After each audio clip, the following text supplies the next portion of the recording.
the channel. So today I'm going to share some messages about 2022 which will help you to step into 2022 with some higher consciousness and embody your highest self. So the first thing that I want to share is letting go of the entire past baggage, the past energy, the past stories, all the things that will no longer serve you. So it's a really great time to cut your cords, to cut ties, to disidentify yourself with the baggage of other people, places, experiences that are no longer welcomed in the new energy. Because the past 2 years have been really tough on the collective humanity. We went through a lot of uncertain times, and it definitely created a belief system that things are gonna go downhill. Things will not work out in our favor because everything was entirely in chaos. So this is why you have to let go of these narratives, because the thing about the mind is that once certain things starts happening again and again, the things that happened in the past 2 years, so it becomes normal for it and it starts expecting that in the future, which means in 2022. So you have to consciously drop this story. You don't have to let the past bleed into your future. The things that happened in the past, the way you operated in the past, you have to leave them behind. Maybe some things did not turn out well for you. Maybe it was not the best years of your life. But you have to let go of them gracefully, and you have to acknowledge the lessons that it gave you. But at the same time, you have to let go of the baggage that is no longer helping you in any way, because it slows you down, it lowers your frequency. Especially when you carry the stories, the narratives, the energy that is absolutely rooted in your older self. And a lot of times we outgrow that person, but the stories, they hold us back. It can be your relationship with your older self, with some other friends, older relationships. So cut ties with them, intentionally let go of them, and affirm that I am open for something new. There are two ways to approach uncertainty. One is that uncertainty is bad. Anything can happen. Oh my God, I'm not under control. That is the ego's perspective. Another thing is let life amaze you. Anything can happen. Something good can also happen. Why do we focus so much on the worst case? Let go intentionally all the baggage. Don't allow it to project itself into the future. And the next thing I want to share, it's really crucial when we go into the new year, that we set intentions instead of setting resolutions. My understanding is that resolutions come from a pure place of ego, because you're just trying to change the external, the surface. You are just focused on what do I have to change, but not on why do I want to change this? Why do I want to do this? Why do I want to achieve this goal? Why am I doing what I am doing? That is intention. So a lot of times we have all these stories that we have to be successful, we have to create a new us, and so many things that are very much expected in the new year. But why not just take a pause and set some intentions that why do I want to do this so much? And a lot of times the why, when you question it deeply, you see that it comes from a place of insecurity. It comes from a place of unworthiness. It comes from a place of not feeling good enough. That I am not enough, so that I have to do this, so that I finally become enough in the eyes of society, parents, your partner, or yourself. When we are conditioned, we have all the people who controlled us living within us, all the criticism, everything. No other person is needed. We become the greatest critic. When you ask deeply, you will get the answers. So it's about elimination. Eliminate all that is not rooted in consciousness. All these are unconscious behaviors. Feeling insecure, not feeling good enough because you are whole. So the moment you drop this resolution-oriented mind, you completely shift your attention towards your purpose. Intentional living is a purposeful living. And only when you're trying to change on the surface, it will not feed your soul. It has a little to do with alignment.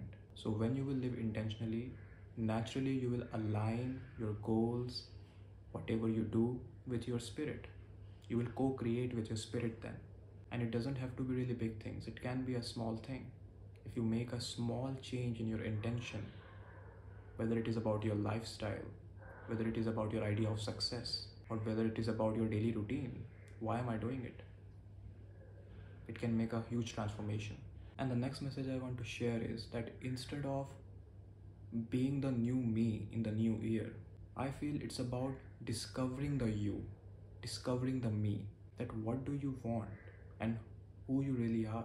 You don't have to just quickly jump towards manifesting the life that is just coming from your conditioned self because you were told that you have to manifest this, you have to achieve this.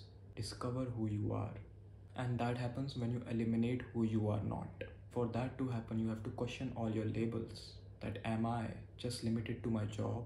Am I just limited to the box that everyone fits me inside? And once you start eliminating all the roles that you play on the surface level, all the labels that other people and you have given yourself, are you just limited to those labels? Or are you something deeper? And we have so many stories. And when we keep repeating those stories to ourselves, that becomes our reality. So it's time to question those stories because you are the author of your reality, of your life. So why do you let other people, the so-called system, create that story for you? Because when you don't discover who you are, you live according to the norms. You live a life that's not truly yours. So if you don't decide who you want to be, other people will decide it for you, for their own benefit. And they will convince you that that's the best for you. Deep down, you will have that feeling that you are not being fulfilled. Your soul is not getting fulfilled.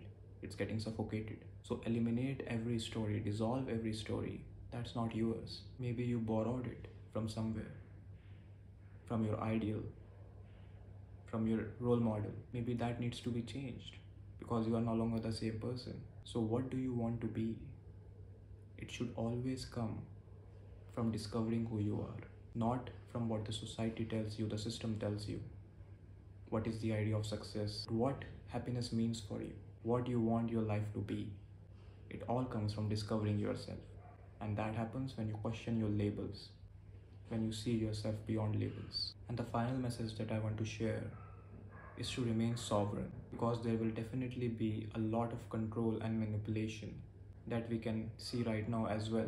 And if you don't remain sovereign, if you don't step into your courageous self and say no to the energies that are trying to manipulate you, trying to control you, things can get messy, because everywhere around you there are energies that want to impose control. And being sovereign means that you are free from all sort of control. You have freed your mind. It's like you have to be like Neo in the Matrix. You have to be in middle of all the things, but still you have to see beyond that. You exist in the Matrix, but you don't belong to it. You are free from it. And you have to act really smartly. You have to be clever with your actions, with the choices. When things try to control you, it's about how smartly you navigate through that. Because energies will always be there that want to manipulate you. But when you are able to see beyond the illusion, you don't try to stop the control. You simply transcend it. The control, the fear, the manipulation has always been there. But when you remain sovereign, it's like you bypass that. Not in a escaping way, but in a way of alchemy. That your light completely flips their shadow. So it's not about running away from your shadow or any shadow. Whatever is going on, it's not like closing your eyes, but seeing right through the illusion and remaining sovereign. Speaking up for yourself, speaking the truth, not shying away from it. Because things can really come to the physical level, and they will come to the physical level, where someone is literally there trying to coerce you, control you. So are you sovereign enough to stand up for yourself? There will be a lot of manipulation from all the angles, so that you make a choice. Just an example. make a choice that is not good for you, so that you will get the validation from the society, from your nation. So there is always a peer pressure that is being created to manipulate you. So are you able to see that manipulation? That's the question. Or have you normalized that? Because if you are not allowed to question something, if you are not allowed to question the narrative, and if every information that questions the narrative, if it has been completely vanished from the mainstream, it shows that there is an agenda indeed. You need to question it for yourself. You need to search. You need to be independent. You don't need to depend on some outside authority to tell you about your own body, about your own choices. So remain sovereign. Create your reality consciously, set intentions, and let go of the past. Completely the old stories, the narratives, let go of them, because they are no longer welcomed in the new reality. Version of yourself that you are becoming, it is so empowered that it can't carry those baggage, those narratives. So I hope you enjoyed this video. You can like, comment, and share with your friends. And thank you for subscribing if you have subscribed. And see you in the next video. Much love to you all.